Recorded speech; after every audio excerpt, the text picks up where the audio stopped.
Faut pas oublier que les aides familiales effectuent leur travail avec cœur et ça les a motivées tout au long de cette crise parce qu'elles se sentaient indispensables justement.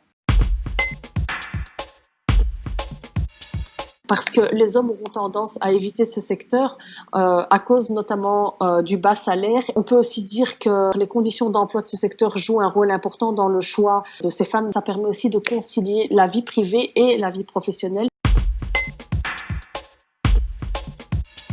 On peut dire que entre la première semaine et la dernière semaine de crise sanitaire, on est passé de 0 à 35% d'absence au niveau des aides familiales. C'était notamment dû à des cas de maladie parmi les aides familiales, jamais directement à la surcharge de travail.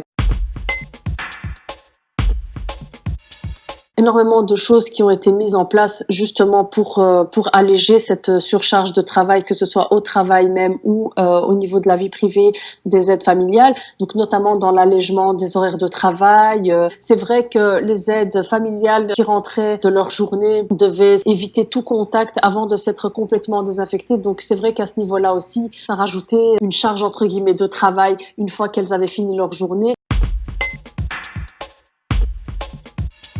Les aides familiales et les aides ménagères ont eu l'occasion de mettre sur la table leurs éventuelles craintes par rapport au risque de contamination. Tout a été mis en place pour éviter la propagation du virus ou pour éviter la panique. Tout simplement la panique parmi les aides familiales pour qu'elles puissent continuer à venir travailler de manière sereine et en toute sécurité. Il ne faut pas oublier que les aides familiales effectuent leur travail avec cœur.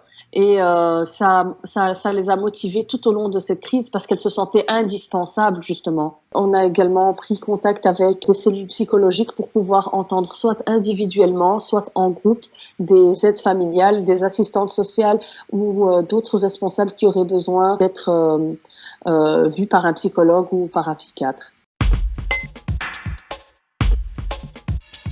Oui, on a effectivement eu des cas de contamination, des personnes qui sont malheureusement tombées malades et qui ont dû être écartées directement. Donc ça a été très très bien pris en charge par les responsables. Malheureusement, contrairement aux hômes ou aux hôpitaux, c'est vrai que le secteur de l'aide à domicile n'a pas été recensé comme prioritaire pour le testing. Le secteur de l'aide à domicile n'est vraiment pas assez valorisé par rapport à tout le travail qui est effectué. Cette crise a bien démontré l'importance de l'aide à domicile.